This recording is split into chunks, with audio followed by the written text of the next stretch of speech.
As far as songwriting and publishing, when I was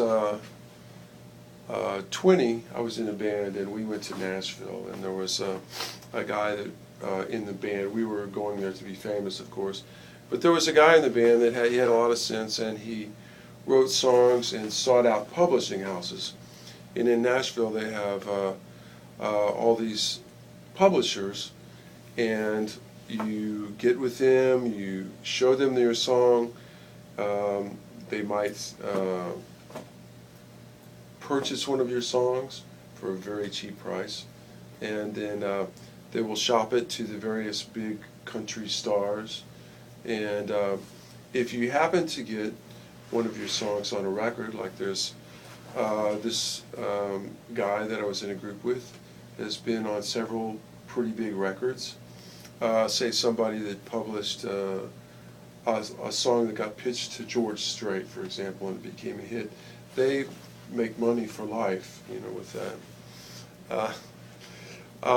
Myself, I became a member of ASCAP, and you fill out forms and pay a yearly fee, and they, if your music generates any money over radio and different outlets that can collect revenue, ASCAP writes you a check at the end of the year.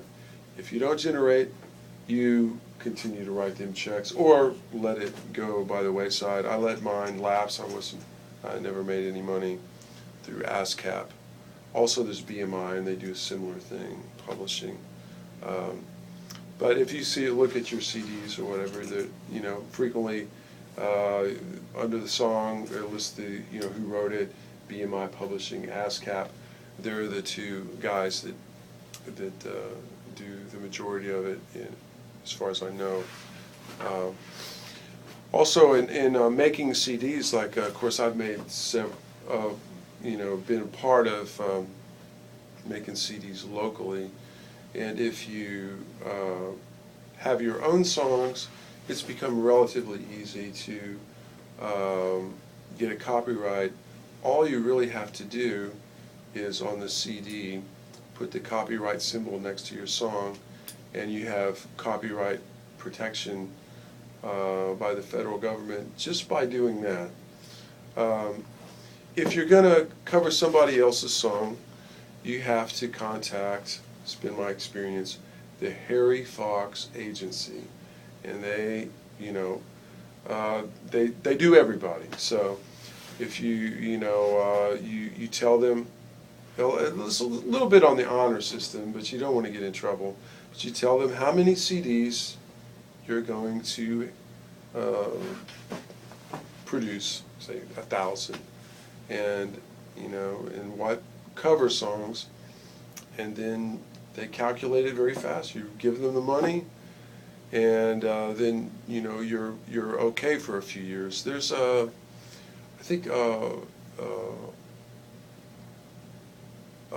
for iTunes and CD Baby, there's another, I can't remember what it is. I paid them some money, and the agreement lasts for a few years.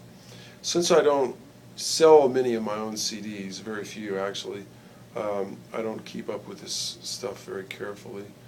But also, a long time ago, the first few songs I wrote that I thought were good, I had them,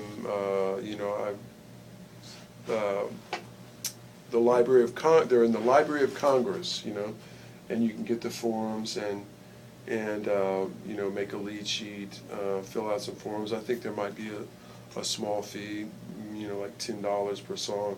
It's probably not the same now. That was 25 or 30 years ago when I did that. There's a couple other subjects on here that I don't know if I should talk about, but